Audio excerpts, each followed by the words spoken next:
Ahora sí, decía que gracias, Darwin Batista Morel.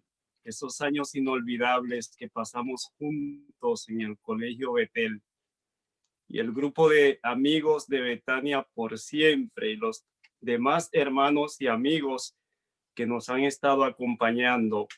Una bendición especial para cada uno de ustedes, la familia Batista Morel. Una alegría que en esta noche hayan estado en la introducción del programa y de esa parte especial maravillosa, esparcid la luz de Cristo. El profeta Isaías escribió en el capítulo 60 de su libro: he aquí que tinieblas cubrirían la tierra y oscuridad las naciones, mas sobre ti, sobre mí amanecerá Jehová, y sobre ti, sobre mí, cuando eso suceda, el profeta dijo, sería vista la gloria de Dios. Este es un texto maravilloso. Debo aclararte, Darwin, que yo aquí en Estados Unidos nos llaman a los que no somos pastores titulares de un distrito, pero que estamos en el ministerio, nos llaman pastores laicos, para que alguien no tenga la confusión.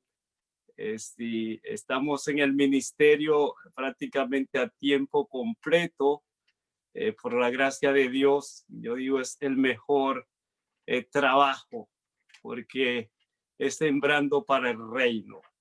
Bien, mis amados, una alegría que nos reencontremos. Hemos dicho tantas cosas y yo sé que algunos tienen inquietudes. De hecho, en privado, algunos me las han expresado. Y hoy mismo es que recibí de alguien un audio que dijo, no estoy de acuerdo con algo que usted dijo. Y dijo, gloria a Dios, porque si no está de acuerdo con algo que yo dije es porque estaba atento a lo que yo dije y como buen bereano fue a comprobar o a confirmar si lo que yo había dicho era cierto o no. Y él me expresó en qué punto estaba en desacuerdo con lo que yo expresé y luego le envié un audio explicándole algunas cosas y le dije, esta noche en la introducción trataré de ser un poquito más claro si es que dejé alguna idea ambigua que se preste para una interpretación equivocada. Pero antes quisiera saber si hay alguna inquietud o alguna pregunta.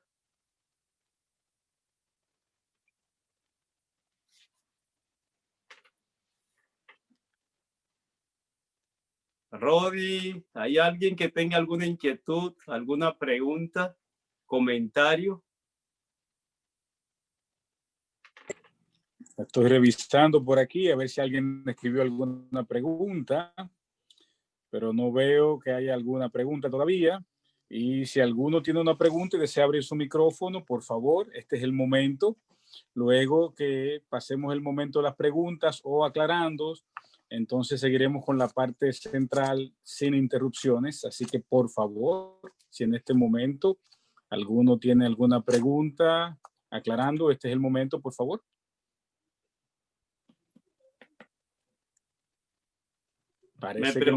Me preocupa, Rodi, me preocupa que no haya preguntas, comentarios, eso me preocupa. Me alegré mucho cuando alguien me cuestionó y preguntó, pues yo dije, esa es la actitud, el espíritu correcto de no ser recipientes pasivos, sino al escuchar, como hicieron los bereanos, ir al texto, ver si en el contexto lo que se ha dicho corresponde con la realidad y si es verdad, aceptarlo no por quien lo dijo. Es interesante que la verdad no depende de quién la diga en el contexto de lo que tiene que ver con la fe. El poder está en la palabra, no en el individuo que la predica. Pero el individuo que la predica está llamado a vivir de acuerdo a la palabra que proclama, porque no debe haber contradicción entre lo que decimos y lo que hacemos, porque eso entonces nos haría esquizofrénicos espirituales, bipolares, y eso afectaría mucho. Así que si no hay ningún comentario, voy yo a hacerme eco de la crítica que me hicieron. Y yo me hice eco de una cita de la hermana White donde ella dice que en todos los tiempos la iglesia de Dios han sido las almas fieles. Y yo dije que esa cita, casi siempre sacada de contexto, lleva a algunos a renunciar o a rechazar el mensaje de Dios que dice que Él tiene un pueblo sobre la tierra y que en esa iglesia militante y visible hay trigo y cizaña. Entonces, si las almas fieles han sido la iglesia de Dios en todos los tiempos, quiere decir que Dios nunca ha tenido una iglesia visible, porque en la iglesia visible nunca ha habido solo trigo. En la iglesia visible, incluyendo la apostólica, la que Jesús fundó, había trigo y había cizaña.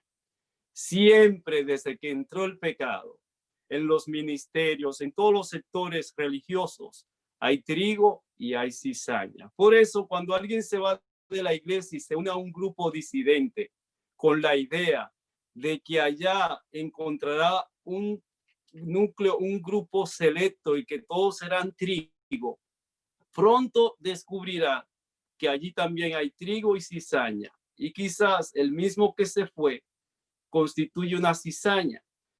Entonces es un problema serio y no hay contradicción en la inspiración. Ahora voy a este comentario a fortalecerlo un poco con un versículo. Acompáñenme a la carta a los Romanos, el capítulo 9. El capítulo 9 de la carta a los Romanos, y esa cita no entra en contradicción, que en todo tiempo las almas fieles han constituido la iglesia de Dios. Una cosa es la iglesia, el cuerpo visible de Dios, y otra cosa es quiénes serán salvos. Y siempre hemos enfatizado que estar en la iglesia es necesario, es importante, pero no es suficiente. La carta a los Romanos, capítulo 9, versículo 27. También Isaías clama tocante a Israel. ¿Qué fue lo que escribió el profeta Isaías? Si fuere el número de los hijos de Israel como la arena del mar, tan solo el remanente será salvo. Está diciéndonos aquí que aunque Dios tiene un pueblo que en su colectividad como iglesia visible y militante hay trigo y cizaña, a la hora de la salvación, Dios es selectivo y en el granero celestial solamente estará el trigo, no entrará cizaña. La cizaña se quedará en la tierra. Pero la cita que vimos ayer dice que hasta el tiempo del fin en la iglesia habrá trigo y cizaña. Ahora tú y yo estamos llamados a ser trigo en la iglesia del Señor. Tú y yo estamos llamados por precepto y ejemplo a influir positivamente sobre los nuevos en la fe y sobre los que son ya adultos en la fe. Pablo le dijo a Timoteo, sé ejemplo de los creyentes. Es lo más difícil. Yo puedo ser ejemplo fácilmente del que no cree. Del fumador, basta con yo no fumar, soy su ejemplo. Del alcohólico, basta con no tomar alcohol, soy su ejemplo. Pero Pablo le dice a Timoteo, de los creyentes, de los que creen como tú, de los que son de tu misma iglesia, de los que profesan la misma doctrina que tú, sé un ejemplo. En la iglesia visible de Dios, tú y yo estamos llamados a ser ese ejemplo para la honra y la gloria de Dios. De ahí que no hay confusión en esa cita, ni hay contradicción. Hemos enfatizado durante estos días que como iglesia tenemos la palabra profética más segura. Y esto nos permite ser firmes en posturas que otros quizás no puedan serlo. Me explico. Por tener la palabra profética más segura, valga la redundancia, yo estoy seguro de que no habrá un cataclismo mundial, una tercera guerra mundial que le ponga fin al planeta. Porque la palabra profética más segura dice que es la segunda venida de Cristo, el evento que le pondrá fin al mundo, no una guerra mundial. Teniendo la palabra profética más segura, nosotros podemos afirmar muchas cosas a la luz de las Escrituras. Y una de ellas es que en este mundo de dolor, en este mundo de pecado, nada malo es eterno. Un día y no muy lejano, este mundo llegará a su final. También podemos decir a la luz de la palabra profética más segura que la iglesia adventista del séptimo día es la última iglesia que Dios levantó sobre esta tierra, la número 7. Después de esta iglesia no habrá otra más. En el tiempo de esta iglesia, el Señor vendrá con poder y gran gloria. Ayer hablamos un poco en el contexto de las declaraciones de Génesis 1 y 2. Yo quiero, mire, olviden todo lo que yo he dicho, pero si nos quedamos con ese extracto bíblico de Génesis 1 y 2 para entender el legado adventista, no seremos confundidos. La única iglesia sobre la tierra que puede tomar Génesis 1 y 2 para dar razón de su fe, de sus doctrinas, es la iglesia adventista del séptimo día. Y ayer lo vimos en todos los puntos relevantes de nuestras doctrinas y de lo que está llamado a ser nuestro estilo de vida. Yo me sorprendo con la gente cuando habla de, no, el campo y esto. Y ayer hablábamos de ese tema. En medio de esta pandemia, ¿saben quiénes son los que menos han sufrido?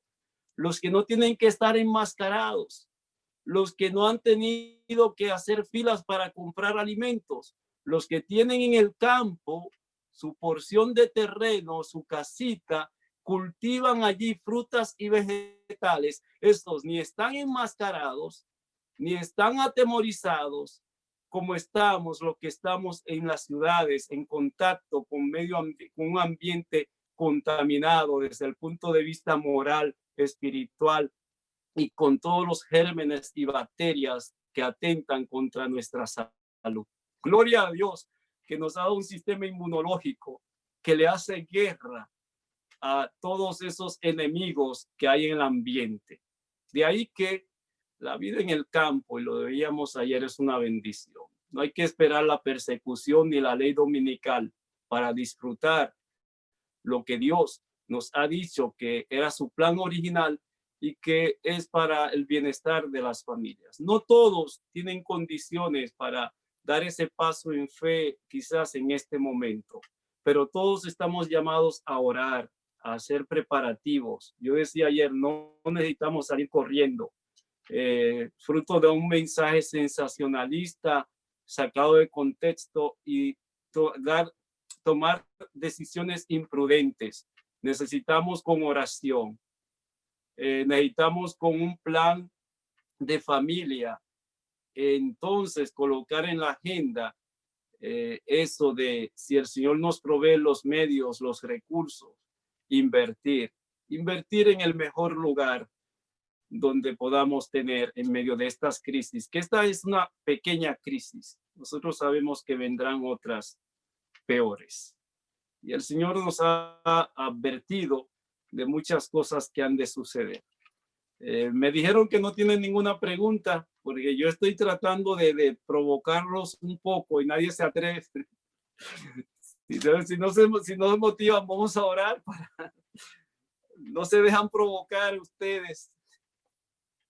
Yo ayer dije, y lo dije con mucha propiedad y responsabilidad, yo soy responsable de lo que digo. Podré equivocarme como todo ser humano, pero lo que digo lo digo con sinceridad y lo creo. Y yo ayer dije que de todas las citas que la hermana Guay habla del campo, solo una habla de la ley dominical como razón para salir. Y hay 19 que hablan como un consejo permanente para las familias, y solo una.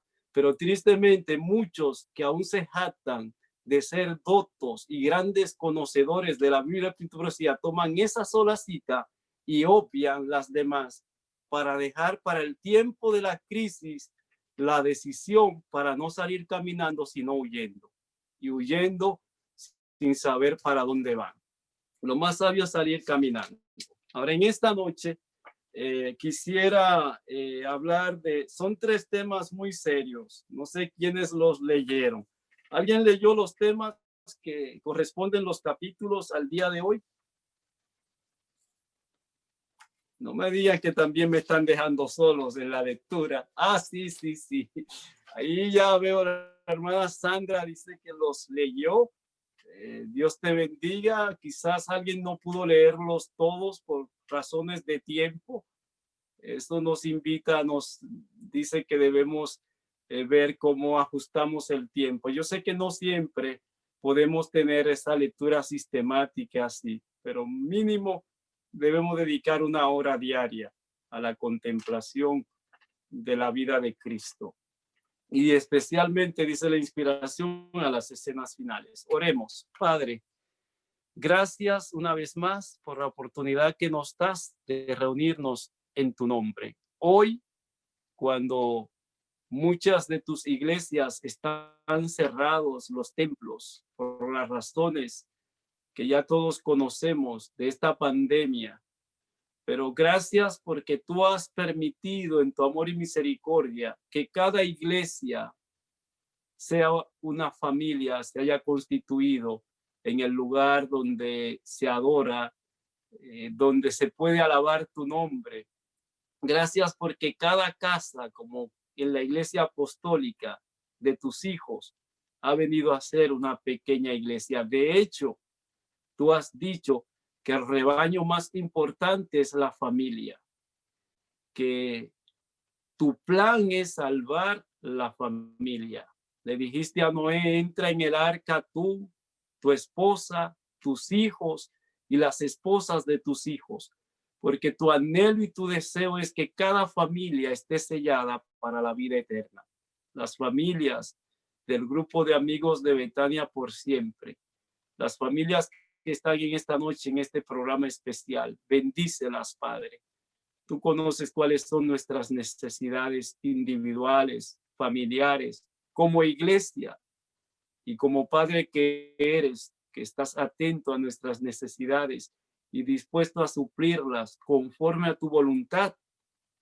Por eso nosotros en esta noche, Padre, ante ti venimos tal como somos, pero con la necesidad y el deseo de ser como tú quieres que seamos. Una vez más, Padre, te invitamos al comentar estos capítulos que en la pluma inspirada, el espíritu de profecía, en ese regalo tan especial que nos has dado como iglesia, podemos encontrar en ellos orientación, dirección, pero gracias porque a través del mismo espíritu de profecía has dicho que tú tendrías sobre la tierra un pueblo que sostendría la Biblia y solo la Biblia. Por lo tanto, aunque agradecemos por el ministerio del don profético, te agradecemos en gran manera, Padre, por la Santa Biblia. A la hora de abrirla, que cada corazón esté abierto para recibirla. Que el Espíritu Santo sea nuestro Maestro. En el nombre de Jesús. Amén. Acompáñenme a la misma carta a los Romanos, ahí el capítulo 8. Dice algo interesante con relación al primer capítulo, el pequeño tiempo de angustia. Y es interesante lo que el apóstol Pablo nos presenta allí bajo inspiración divina. Él hace una serie de preguntas muy, pero muy importantes. En el versículo 28 él dice, y sabemos que a los que aman a Dios, ¿cuántas cosas? No dice algunas cosas, todas las cosas les ayudan a bien. Esto es a los que conforme a su propósito son llamados. Siempre pienso en que nada mejor que lo que le sucedió a José, que lo vendieran, que lo encarcelaran. Porque como él amaba a Dios, la venta le ayudó a bien, colocándolo en el país donde los sueños de Dios se iban a cumplir. Como él amaba a Dios, la prisión le ayudó a bien, porque lo colocaron en el lugar donde el panadero y el copero del rey lo iban a conocer.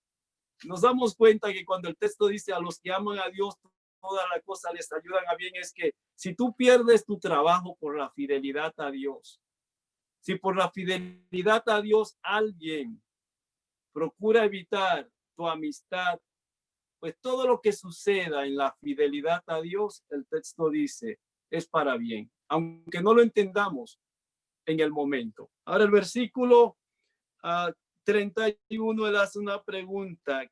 ¿Qué pues diremos a esto? Si Dios es por nosotros, ¿quién contra nosotros? Y el versículo 33, otra pregunta. ¿Quién acusará a los escogidos de Dios? Dios es el que justifica. ¿Quién es el que condenará? Cristo es el que murió, más aún el que también resucitó, el que además está a la diestra de Dios, el que también intercede por nosotros. Y en el versículo 35, él emplea la palabra que es parte del título del capítulo que tenemos en esta noche como parte del estudio. ¿Quién nos separará del amor de Cristo? Y él menciona cosas adversas, cosas que no son agradables, tribulación, y luego menciona la palabra, o angustia, o persecución, o hambre, o desnudez, o peligro, o espada, como está escrito.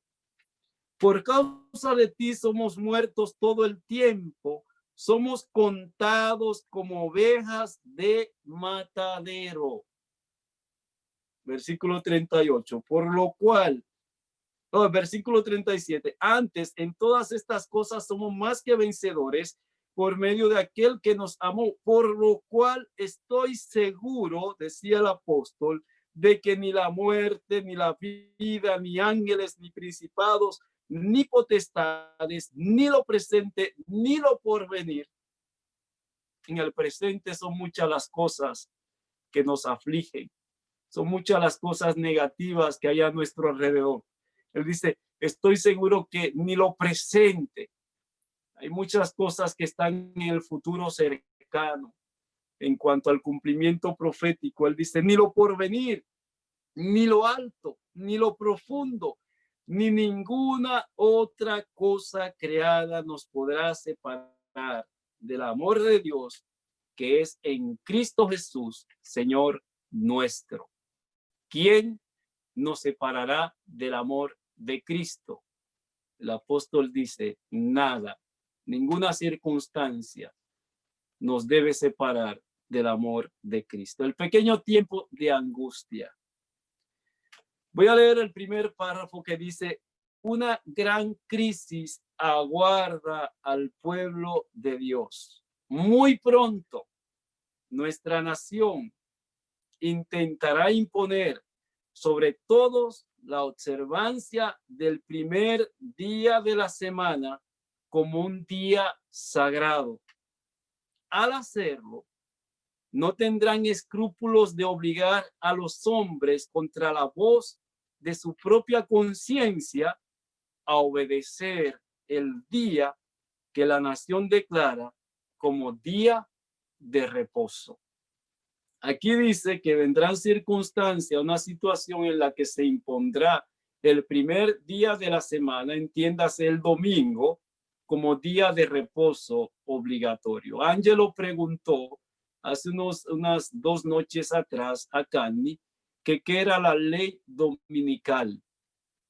Pues la ley dominical es, como así lo dice la palabra, el introducir el domingo, pero con un voto del Congreso, de la Cámara Legislativa, como un día de reposo obligatorio a nivel nacional y que tendrá, como la pandemia, un impacto global, porque no se quedará solo en los límites del territorio americano, sino que una vez se promulgue esta ley, ellos influirán sobre el resto de la humanidad, unidos con el poder religioso que la Biblia, el Apocalipsis describe como la bestia, como Babilonia, como la ramera, para imponerle a la humanidad una dictadura religiosa en la que el que no se someta, según dice Apocalipsis 13, estará privado de todo apoyo terrenal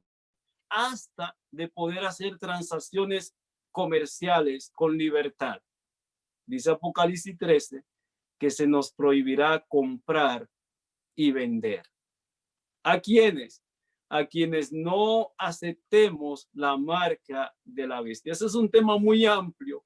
Son muchas las especulaciones que hay. Son muchas las teorías en cuanto a la marca de la bestia. Pero a la luz de las escrituras, por contraste y por la obra de falsificación de Satanás, sabemos que Ezequiel 20:20 nos dice que Dios tiene una señal, algo que distingue a los hijos de él. Él dice que es el sábado, esa señal en Ezequiel 20:20, es una señal, algo que nos delata como que sobre esta tierra pertenecemos a un pueblo único y particular. En el tiempo pasado era Israel, en el presente la iglesia adventista del séptimo día. Ahora voy a leer esta otra declaración, son muchas y hoy no quiero robarle tiempo como anoche.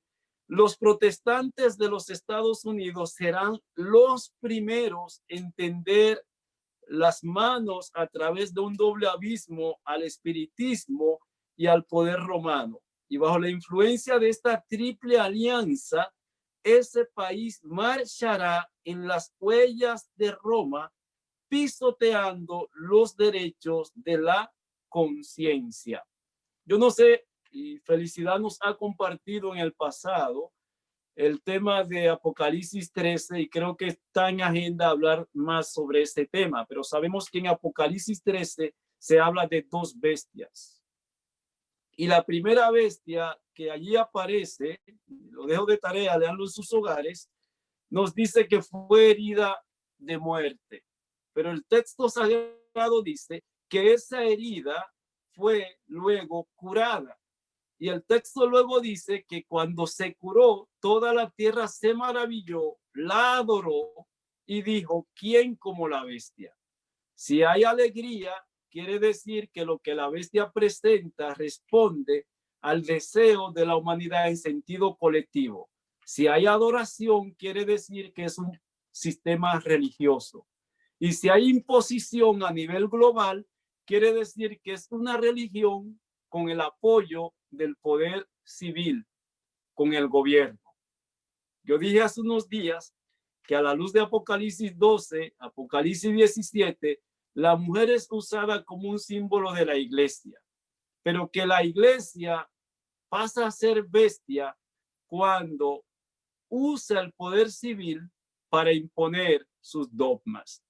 ¿Qué quiere decir esto? Que cuando la bestia, o sea, cuando la primera bestia de Apocalipsis 13 fue herida de muerte, lo que quiere decir es que se le quitó el poder que ella usaba para poner reyes. Y nosotros sabemos que en la antigüedad, en la Edad Media, la iglesia sometía su autoridad y obediencia a todos, incluyendo los reyes, hasta que Napoleón Bonaparte y el general Berthier, que era leal y fiel a los postulados del comandante, fue y tomó prisionero al Papa y lo despojó de toda la autoridad política que la iglesia tenía. Pues la iglesia de bestia pasó de nuevo a ser mujer, porque la bestia es cuando el poder religioso y el político están juntos. Cuando la iglesia no tiene poder político, no es bestia, es solo mujer. Ahora, cuando dice el Apocalipsis que la herida fue curada, se refiere a que lo que perdió lo recuperó. Por lo tanto, como en la actualidad no ha recuperado todo su poderío y aunque tiene influencia sobre los gobiernos de la tierra, todavía no hace uso de la autoridad que ejerce sobre ellos para que las cámaras legislativas de los diferentes países, empezando por los Estados Unidos, imponga una ley dominical.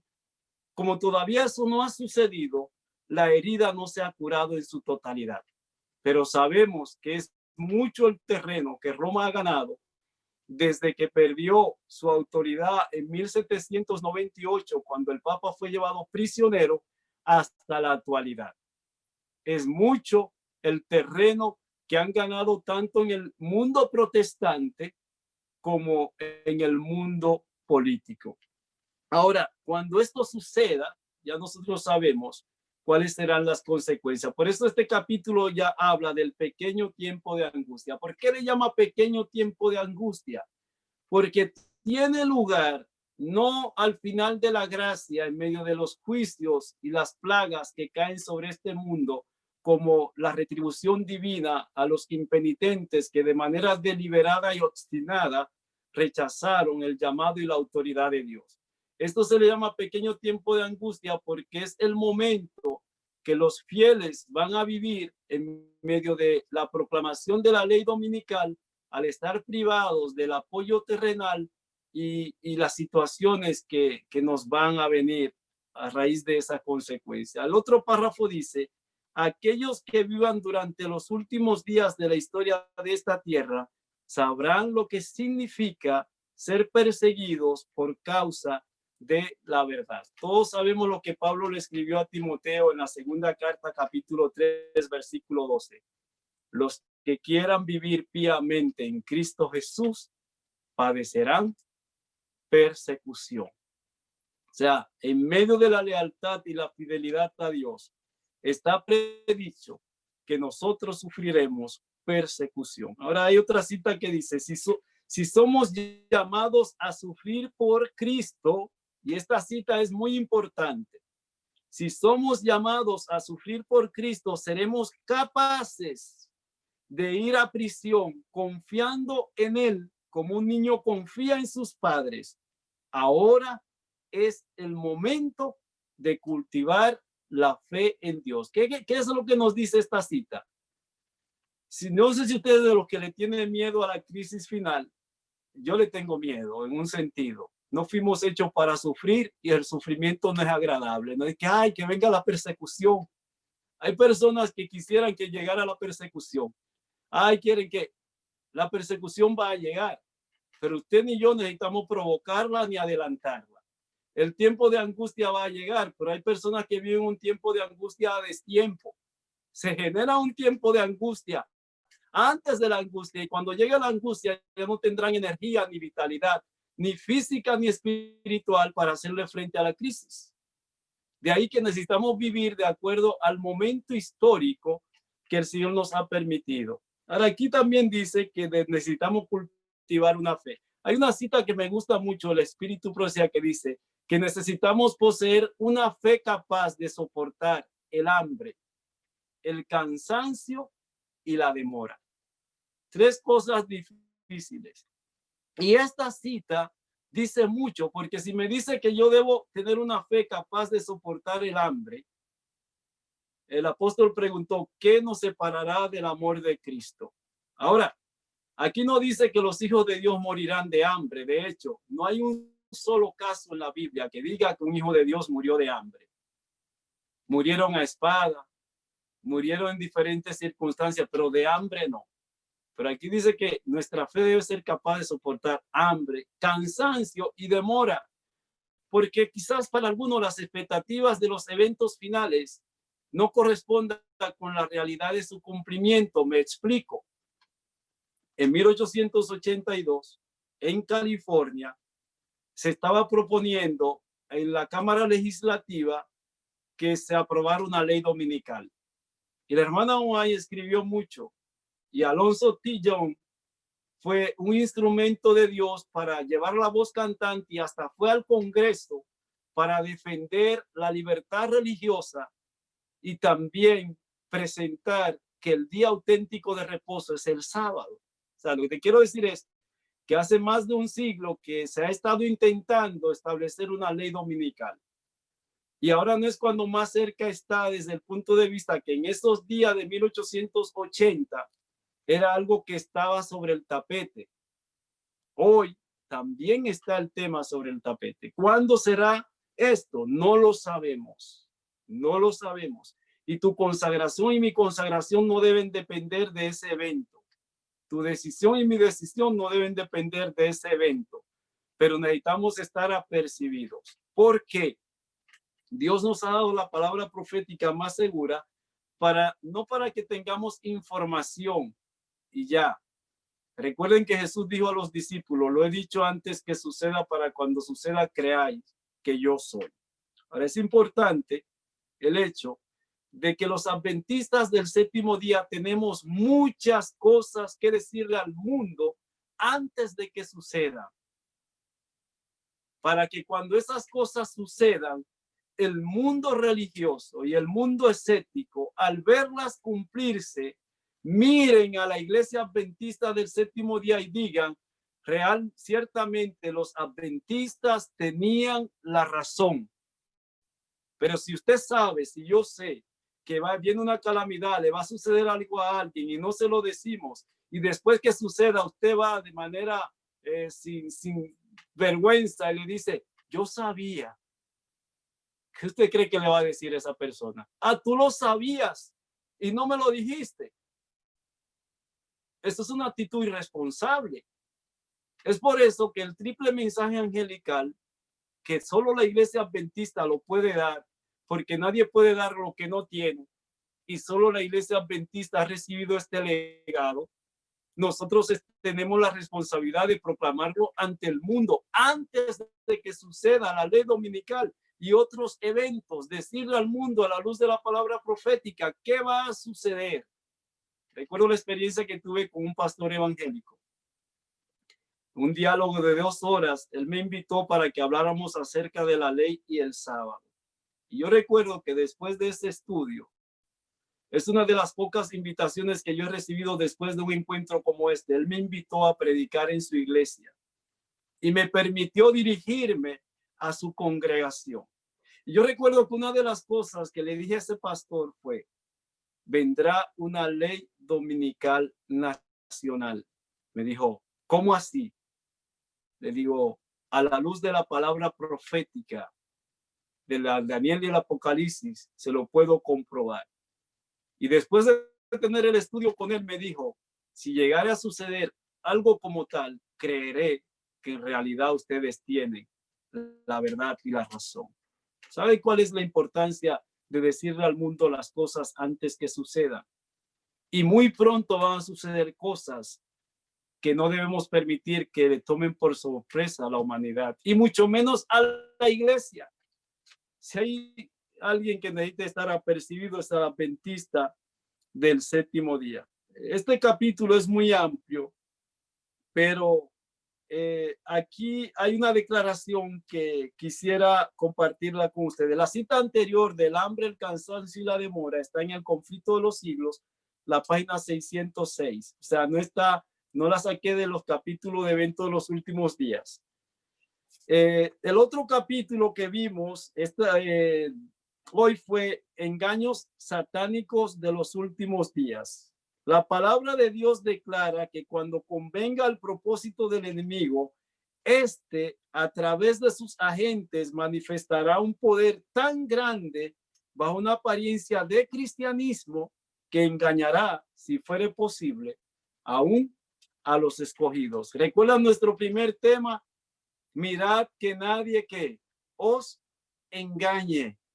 Y aquí dice que por la apariencia, este manto religioso, esa actitud aparentemente cristiana, este poder, si fuera posible, engañaría aún a los escogidos. Tenemos, y aquí viene una cita que esta no me gusta mucho ni leerla, pero ya la comenté un momento, pero está dentro del capítulo, Rodi, debo leerla. Tenemos mucho más que temer de los enemigos internos que de los externos. Los impedimentos para el vigor y el éxito provienen mucho más de la iglesia misma que del mundo. Los incrédulos tienen derecho a esperar que los que profesan ser observadores de los mandamientos de Dios y de la fe de Jesús hagan más que cualquiera otros que para promover y honrar la causa que representan por su vida consecuente, su ejemplo piadoso y su activa influencia. Pero con cuánta frecuencia los profesos defensores de la verdad han demostrado ser los mayores obstáculos para su adelanto. Eso es terrible. Dice aquí que hay que temer más a los enemigos internos que a los externos. Satanás tiene sus agentes en la iglesia. ¿Y saben para qué? Para impedir que la obra que el Espíritu Santo quiere hacer en nuestro medio sea real y eficaz. Y Satanás tiene sus agentes a lo interno de la iglesia. Yo siempre hago el énfasis a todos los niveles, desde arriba hasta la iglesia local. No hay un nivel, un renglón de la iglesia donde el enemigo no tenga sus cizañas, sus agentes. ¿Y saben cuál es la obra de esos agentes del enemigo dentro del pueblo de Dios? Detener, impedir que se proclame el triple mensaje angelical y que los mensajes distintivos de nuestra fe sean vividos y proclamados. Llevan las voces cantantes a lo interno de la iglesia y cuando alguien quiere consagrarse o tomar decisiones, son los primeros que aparecen como una piedra de tropiezo, como un obstáculo para los que quieren tomar decisiones en el campo espiritual. Lo hicieron en el pasado. Los peores enemigos de la iglesia judía estaban dentro de la iglesia judía y la mayoría por eso rechazó al Mesías. Y esto lo digo para que estemos apercibidos. Esta cita aparece en Eventos de los Últimos Días, página 134. La otra cita dice: los santos deben obtener una comprensión cabal de la verdad presente, que deberán sostener por las escrituras. Necesitan comprender lo referente a la condición de los muertos, porque aún les aparecerán espíritus de demonios que se darán por sus seres queridos y parientes, y otros enseñarán que el día de reposo ha sido cambiado y otras doctrinas ajenas a la Biblia. Los dos errores capitales del mundo religioso protestante bajo el liderazgo de la Iglesia Popular son la inmortalidad natural del alma y la santidad del domingo. La Iglesia Adventista ni cree una ni la otra. Son creencias de Babilonia. Por eso es que yo he hecho énfasis que la Iglesia Adventista no es ni será nunca Babilonia, porque nuestro compendio doctrinal es puro. El problema nuestro es que no vivimos de acuerdo a la verdad que poseemos, no es que no tenemos la verdad. Por eso el llamado de Jesús no es abandonar la iglesia, sino abandonar la condición espiritual en la que nos encontramos. La otra cita habla de un tema que es muy espinoso, de la música. Y este es un tema muy espinoso, porque nos dice que el tipo de música que el enemigo introduce para cautivar los sentidos e impedir que pensemos. ¿Usted quiere saber si una música es buena o mala? Mire, cuando usted escucha una música que no le permite meditar, razonar, escudriñar y seguir el mensaje como tal, sino que lo lleva a la euforia y la emoción, esa música es cuestionable. De hecho, voy a dar un dato y ustedes estudienlo en sus hogares. Jesús, cuando habló del vino, hizo una mención que los alcohólicos la toman fuera de contexto. Cuando dice que el que probó el buen vino, luego cuando probó el añejo, ¿qué fue lo que él dijo? Que el añejo era el mejor. ¿Saben qué era lo que Jesús estaba diciendo? Y habla en Apocalipsis del vino de Babilonia, que hay un tipo de doctrinas, que hay un tipo de música que embriaga los sentidos, que las neuronas las maltrata de tal manera que perdemos la capacidad de discernimiento. Hay un tipo de música que no nos permite entrar al santuario celestial, al lugar santísimo con Jesús. Hay un tipo de música que agrada a la carne y a los sentidos, pero que no eleva el espíritu como tal. En la nación judía, los salmos era el himnario musical de la nación y eran cantados de la manera más solemne que nos podamos imaginar. La iglesia adventista en su legado histórico con nuestro himnario, pero hay gente que cuando escuchan dice, ay, un himno del himnario. Yo soy de la época, yo no sé, Gloria y Jeremías son de la de Derker y los Heraldos del Rey y los de este grupo también. Pero la música tiene un poder seductor. Y si hay algo que está zarandeando nuestra iglesia, es la música. De hecho, yo hablé el otro día en el ecumenismo, que hay un ecumenismo musical, un tipo de canciones que cuando convocan esos conciertos van mansos y cimarrones, van todos y se alegran y se gozan y se alaban y salen de ahí. Ecumenismo musical. La música sagrada es diferente. Y hoy no hay que decir mucho porque sabemos en la situación que nos encontramos con relación a la música.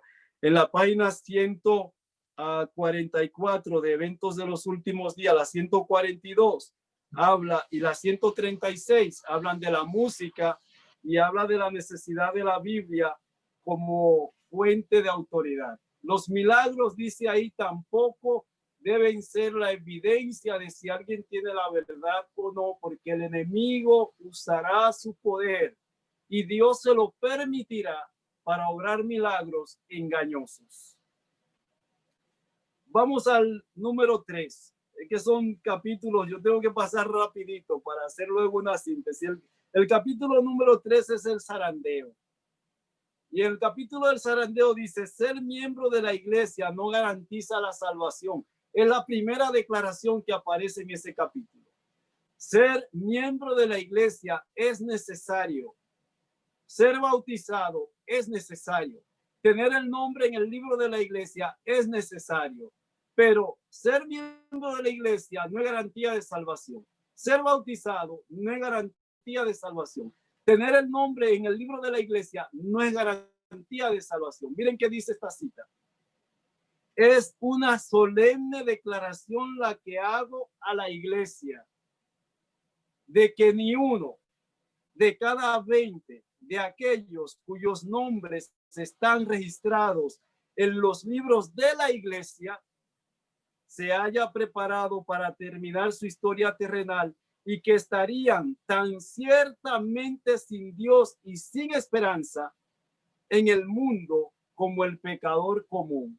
Eventos de los últimos días, página 147. ¿Saben qué está diciendo ella? Que ni un 5%, ni uno en 20 de los que estamos en la iglesia, cuyos nombres están registrados en los libros de la iglesia, ella dice, ni uno en 20, ni un 5%, y está hablando no de ahora, está hablando de sus días cuando la iglesia era más pura y el ser miembro de la iglesia exigía un proceso todavía mucho más riguroso. Y en ese tiempo ella dijo, ni uno en 20 está preparado de aquellos cuyos nombres están en los libros de la iglesia. Nosotros sabemos, y los líderes de la iglesia también lo sabemos, que si se hiciera una auditoría de los libros de la iglesia, de los 500 miembros que a veces hay registrados, solamente asisten 100. Y yo recuerdo que un líder me dijo una vez, nos gustaría limpiar los libros, pero cuando entregamos el informe, si recibí que había 500 miembros y entregué el distrito con 200, van a decir que yo fui un fracaso. ¿Pero qué hay que hacer? Seguir agregándoles números a los ya existentes y colocando nombres. Estoy hablando de algo muy serio. La pluma inspirada nos dice que no es así, porque al reino de Dios no entraremos por afiliación religiosa, aunque ser miembro de la iglesia es necesaria. Si fuera el pueblo como la arena del mar, leímos en la carta a los romanos, solamente el remanente se salvará. Mientras nosotros contamos, hay una cita de Epíteto que dice que Dios nos pesa Así, a veces leemos, Dios pesó a Belsasar, pesado ha sido en balanza y fuiste hallado falto. Olvidamos cuando leemos esa profecía que no solo Belsasar, cada persona es pesada en la balanza que el Señor tiene. Él fue pesado de una manera muy particular, pero tú y yo también seremos pesados. La pregunta es, cuando tú y yo seamos pesados, ¿cómo seremos hallados? Otra cita en ese contexto dice, en la iglesia ocurrirán divisiones. ¿Qué va a ocurrir en la iglesia? Divisiones. Se formarán dos grupos. El trigo y la cizaña crecerán juntos hasta el día de la cosecha. Eventos de los últimos días, página 147. En cada iglesia, y esta es otra cita poderosa, en cada iglesia debe haber un proceso de purificación y zarandeo, porque entre nosotros hay hombres impíos que no aman la verdad ni honran a Dios. Evento de los últimos días, página 148. Leo los últimos párrafos en esta noche. El siguiente dice, la persecución purifica a la iglesia.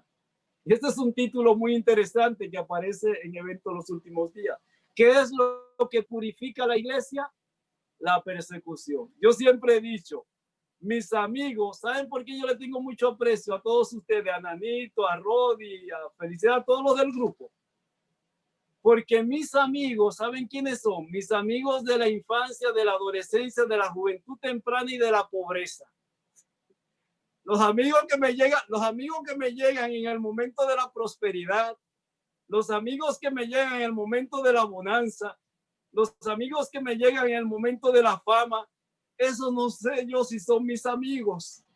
Pero los que comíamos el pan vacío juntos, la yuca vacía junta con aguacate, lo que subimos juntos, yo sé que el tiempo demostró que esos son mis amigos. Ahora la hermana White, bajo inspiración divina, hablando de lo que limpia la iglesia, usted sabe que cuando uno, ya hay momentos que se le va todo el mundo, todo el que llega en tiempo de prosperidad, como al hijo pródigo.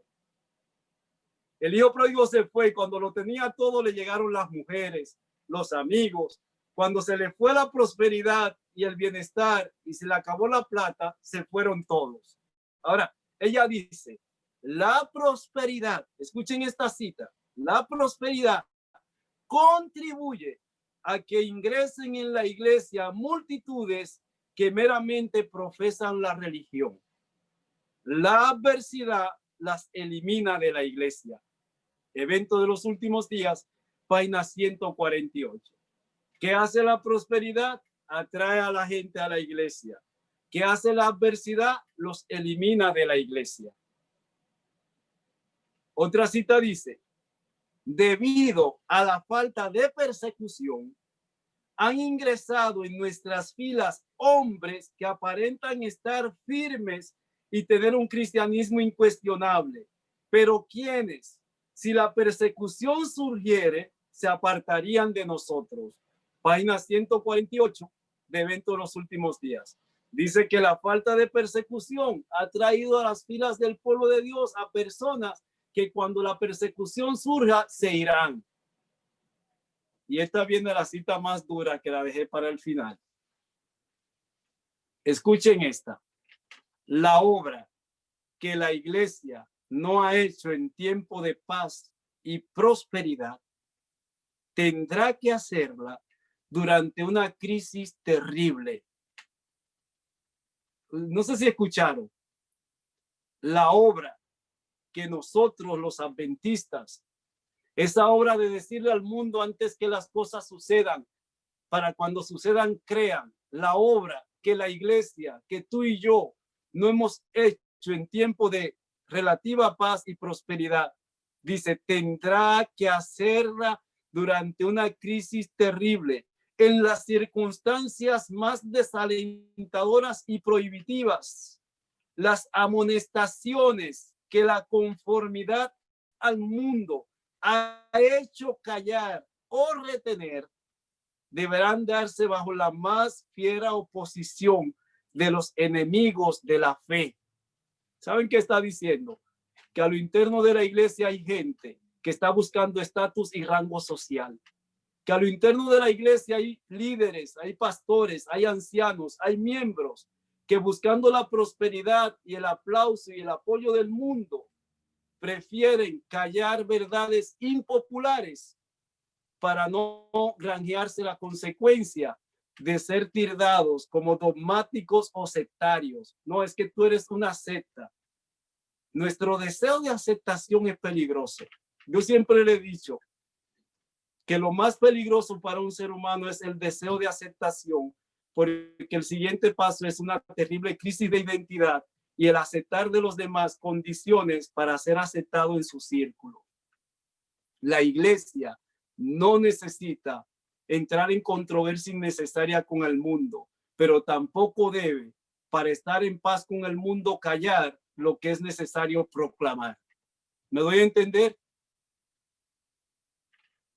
Dice la cita, en ese tiempo, cuando llegue la adversidad, termina diciendo, en ese tiempo la clase superficial y conservadora, cuya influencia impidió constantemente los progresos de la obra, renunciarán a la fe.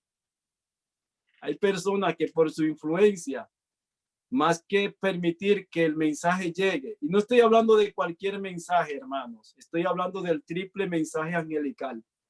Como iglesia, y esto debo decirlo ya al final, como iglesia, Dios nos trajo a la existencia para cumplir una misión especial.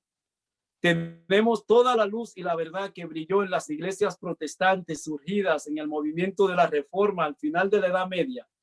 Pero cuando surgimos en 1844, a raíz del cumplimiento de esa profecía de tiempo, la última, porque ya no hay más, no importa cómo se llame el predicador, el que venga diciéndole, mira, cuando venga la ley dominical habrá 3 años y medio, como lo hubo cuando el Jerusalén fue sitiado, y te use fuera de contexto lo que dice la inspiración para dar fecha en cuanto a eventos que están en el futuro, dile, Dios no te ha enviado, porque no hay profecías de tiempo, lo que hay es señales de los tiempos. Y las señales nos indican que tanto para la iglesia a nivel interno habrá un gran zarandeo, habrá una crisis muy grande a nivel interno de la iglesia, del mundo a nivel externo, pero que esta circunstancia Dios las aprovechará para limpiar su iglesia de todo lo que es superficial, de aquello que es paja y no es auténtico trigo. Pero, ¿por qué estamos compartiendo esta semana? Porque el plan de Dios, el deseo de Dios es que todos los que estamos en esta sala, que es su iglesia, a la que Él ama, y que como dijo Reinaldo el otro día me preguntó cuáles eran las 3 cosas que el Señor hacía con su iglesia, y que en el Apocalipsis 3 lo dice, yo disciplino, yo aconsejo, yo amonesto a los que amo. Todo lo que hemos leído en esta noche no es porque no amemos la iglesia, es quien la ama, quien lo ha dicho, no he sido yo. Yo simplemente lo que he hecho es leerlo. Por lo tanto, si tú quieres pleitear, pleitea con Dios, no conmigo. Si tú quieres tener problemas, tenlo con Dios, no conmigo. Si tú dices, no, a Tony no lo voy a invitar a predicar por lo que dijo, pues ese es un problema tuyo con Dios, no conmigo. Porque yo lo único que hice fue decirte lo que dice el texto. Ahora, a nosotros nos queda con una actitud humilde y cristiana, aceptar del Señor la reprensión y el consejo. Porque sabe que lo que dice la palabra, que al final el deseo de Dios es hacernos bien. Él ama, Él disciplina, Él castiga a los que ama. Dios nos ama, mis amados. Dios ama a este grupo de amigos de Betania por siempre. Dios ama a cada familia, a cada hermano que está en esta noche aquí conectado. Dios ama a la iglesia adventista del séptimo día como nada sobre la tierra. De hecho, dice la inspiración, el supremo amor y consideración de Dios sobre la tierra es para su iglesia, esta, la que necesita ser reprendida y amonestada. Mi deseo y oración es que a la vez que somos miembros de la iglesia, que fuimos bautizados en la iglesia, que nuestros nombres están en el libro de la iglesia, que nosotros también tengamos registrados nuestros nombres en el libro del cielo, para cuando allí se pase lista, como dice el himno, Cuando se pase lista y tu nombre, Rodi, Reinaldo, Darwin, Gloria, Amaury, Sandra, Tony, podamos decir, he aquí, Señor, por tu gracia, por tu amor y tu misericordia, finalizado el conflicto, estamos aquí salvos por la eternidad, por tu amor y por tu gracia. El deseo de Dios es que todos estemos en ese grupo especial del granero celestial. Que el Señor nos guarde y nos bendiga en esta noche. Si me permiten, por favor, un momentito, Amén. antes de cerrar. Hay una inquietud de una joven, se llama Rosalía, y ella dice que si la marca de la bestia, no sé si tú podrías contestar esta pregunta o dejarla para después, es el microchip. Tú me dices, Tony, si se deja para después o Es se la una puedes decir pregunta ahora. que por razones de tiempo, pero debo de darle un adelanto y es decir de que la marca de la bestia no es el microchip, ni tampoco en la vacuna que estén inventando la van a introducir para cuando te la apliquen, si es que te la aplicas, ya estés marcado. La marca de la bestia a la luz del Apocalipsis, del libro de Daniel, tiene que ver con algo eminentemente espiritual y tiene que ver con un asentamiento intelectual de un error doctrinal, de creencias que no armonizan con lo que es la sana doctrina y la palabra de Dios. A la luz del Apocalipsis, sobre todo Apocalipsis 13, tomando el contexto de lo que dicen los versículos más lo que nos dice la Biblia, hay un texto que es muy revelador en la primera carta de Timoteo, que tiene que ver con la mente. De hecho, voy a dejar, es que hay tantas cosas que decir, Feli, de eso. Apocalipsis 7, para no complicarle mucho la vida, Apocalipsis 7, acompáñenme a Apocalipsis 7, voy a leer solo 2 versículos, Apocalipsis capítulo 7 y Apocalipsis 13. Apocalipsis 7, y luego ya tendremos que hacer un estudio sobre esto. Hablando de quiénes serían dañados, quiénes no, pero hablando en el contexto de los juicios, Apocalipsis 7 dice, versículo 3, que una de las cosas que dijo el ángel fue, no hagáis daño a la tierra, ni al mar, ni a los árboles, hasta que hayamos sellado en sus frentes a los siervos de nuestro Dios. Ahora, Apocalipsis 13, los versículos finales de Apocalipsis 13, versículo 16, dice, y hacía que a todos, pequeños y grandes, ricos y pobres, o sea, la bestia no hace acepción de personas, libres y esclavos, se les pusiese una marca en la mano derecha o en la frente. Es notable el hecho de que Dios solamente trabaja con la frente. Satanás trabaja con la mano y la frente. Tiene que ver con convicciones muy particulares con relación a la fe. Pero vuelvo y digo, felicidad, es un tema que nos ocuparía la noche.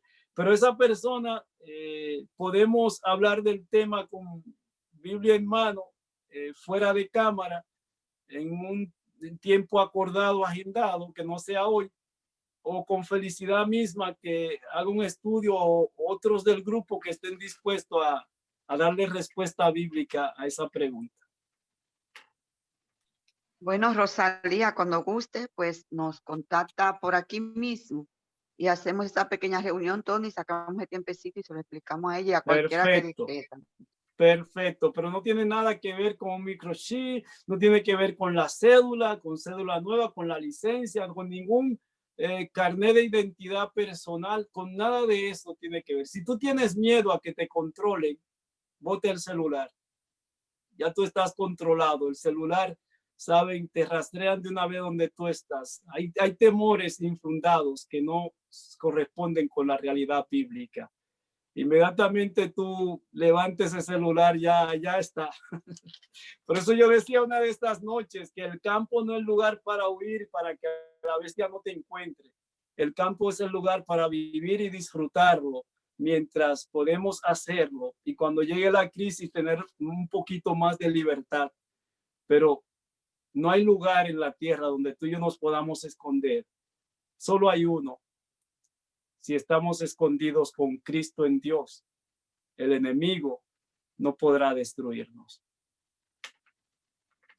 Se nos fue el tiempo. No quiero quitarle más tiempo.